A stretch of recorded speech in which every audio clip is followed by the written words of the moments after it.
Salam Indonesia, salam Nusantara dari Sabang sampai Merauke, dari Miangas sampai Pulau Rote. Mantaplah iman kita, mantaplah kasih kita, mantaplah pengharapan kita. Tentunya dalam Yesus Kristus yang menjadi Tuhan dan Juru Selamat kita. Jangan katakan bahwa Tuhan itu bukan Tuhan. Jangan katakan bahwa Yesus itu bukan Juru Selamat. Karena dia sudah berakulah jalan kebenaran dan hidup. Tiada seorang sampai kepada Allah kalau tidak melalui aku, Yesus. Ya, bukan aku ini. Yesus. Dan puji nama Tuhan, 5 menit bersama dengan firman Allah, kiranya di pagi ini menjadi kekuatan iman bagi kita dalam menjalani hari ini. Dan biarlah kita menyatakan ada ralat sedikit tadi malam, ya kemarin malam, yaitu Yeremia 17, saya katakan mungkin Yohanes 17. Jadi otak kadang udah di 17, Yeremia 17, tapi yang dikatakan justru sebaliknya. Tapi sebelumnya mari kita berdoa. Terima kasih Bapa di surga, kiranya firman menjadi kekuatan bagi kami sehingga mengubah hidup kami untuk kami terus tidak sama seperti yang dulu lagi. Di dalam nama Yesus kami bersyukur dan berdoa. Haleluya. Amin. Puji nama Tuhan, firman Allah akan saya bawakan di dalam ayat yang tidak asing bagi kita. Therefore, if anyone is in Christ, he is a new creation. All things have passed away. Behold, all things have become new. Jadi siapa yang ada dalam Kristus, ia adalah ciptaan baru. Yang lama sudah berlalu, sesungguhnya yang baru sudah datang. Haleluya. Dan firman Allah dengan tema Roh Kudus memberikan hidup yang baru. Nah, orang yang dipenuhi Roh Kudus, ia akan selalu hidup dalam Kristus. Jadi, ia tidak akan pernah sama seperti yang dulu. Haleluya. Jadi dia akan ada perubahan dalam hidupnya. Dia akan ada perubahan karakter yang tadinya mungkin suka melakukan hal-hal yang tidak baik. Dan dia diubah oleh Tuhan karena dia menjadi ciptaan baru dalam Tuhan. Dia menjadi agen perubahan oleh karena Tuhan. Dia melakukan apa yang terbaik. Dia bukan mengalami reform atau pembentukan kembali, bukan. Tetapi dia juga bukan mengalami rehabilitasi. Tidak.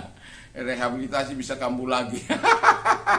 Orang-orang yang direhabilitasi dalam pecandu narkoba, banyak orang mereka kembali lagi karena kebiasaan yang tidak lepas.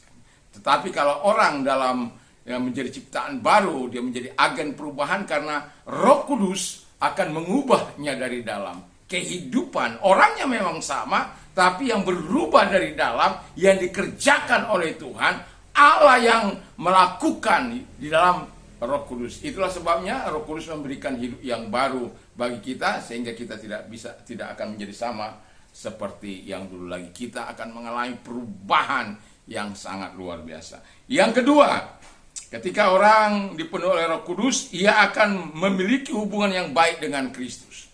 Jadi kalau orang katakan aku lahir baru tetapi tidak memiliki hubungan yang akrab, yang intim, dia tidak suka baca firman Allah, dia tidak suka berdoa, dia tidak suka memberi, dia tidak suka melakukan apa yang baik, itu perlu dipertanyakan. Nah, kalau orang ada dalam Kristus, ia akan memiliki hubungan yang baik dengan Kristus. Ia akan tampak, dia akan tinggal dalam Kristus, supaya apa? Dia bisa berbuah, dia bisa berakar di dalam Yesus, dia bisa bertumbuh di dalam Yesus, dia bisa dibangun di atas Yesus. Imannya semakin teguh, dan ia penuh dengan ucapan syukur yang berlimpah-limpah kepada Tuhan. Kenapa?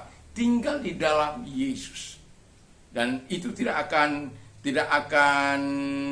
tersesatkan lagi ketika kita berada di dalam Dia. Itu sebabnya dalam kehidupan ini, kalau kita mengandalkan kekuatan kita, kita tidak akan pernah bisa lahir baru. Tapi kalau kita mengandalkan Roh Kudus, firman Bapa, saya yakin dan percaya, karena itulah keinginan Tuhan. Makanya firman Allah, siapa dalam Kristus Yesus, ia adalah ciptaan baru. Yang lama sudah berlalu, sesungguhnya yang baru sudah datang. Dan yang ketiga, ketika orang Roh Kudus memberikan hidup yang baru, ia akan hidup baru dalam pimpinan Tuhan yang baru atau new master, ya. Jadi kalau yang dulu masternya itu adalah egonya, keakuannya, kesombongannya, atau setan yang memimpin hidupnya, sekarang dia menyerahkan seluruh hidupnya kepada Tuhan, supaya apa? Tuhan melakukan yang terbaik dalam hidupnya. Tuhan yang menjadi pujaannya, senantiasa dia fokus dan senantiasa menyerahkan pagi, siang, sore, malam, anytime, ya. Dia akan menyerahkan kehidupannya kepada Tuhan. Dan ingatlah, kita tidak akan bisa menjadi ciptaan baru tanpa Tuhan, tanpa Roh Kudus, tanpa master baru, Tuhan yang baru dalam hati kita, yaitu Allah sendiri dalam kehidupan kita. Kalau Allah sendiri dalam kehidupan kita, saya yakin dan percaya kita akan bisa menjadi ciptaan baru, apa yang diharapkan oleh Tuhan, dan kita akan bisa menjadi agen perubahan sebagaimana Tuhan inginkan, supaya kita menjadi pembawa berita kasih karunia kepada orang. Itu sebabnya seringkali saya katakan, kalau kita sudah mengalami Kristus, ketika kita bersaksi tentang Kristus, tidak usah jauh-jauh untuk bersaksi. Apa yang sudah Tuhan sebelumnya, bagaimana engkau hidup sesudah kau mengenal Yesus, bagaimana kita setelah mengenal Yesus, dan apakah ada perubahan atau tidak. Kalau sama saja, ya ngomong kotor tetap ngomong kotor, mencuri tetap mencuri, merokok tetap merokok, berzina tetap berzina, melakukan hal-hal yang tidak baik tetap melakukan yang tidak baik, itu berarti belum ada perubahan. Kita belum ciptaan baru. Tapi ketika Roh Kudus mengubah kehidupan kita, kita pasti apa yang dikatakan siapa di dalam Yesus, ia adalah ciptaan baru, yang lama sudah berlalu, sesungguhnya yang baru sudah datang. Saya berharap dan berdoa kepada Tuhan, semua kita menjadi ciptaan baru oleh karena kerinduan Tuhan, supaya kita dapat menjadi agen perubahan di bumi ini. Mari kita tunduk kepada dan kita berdoa.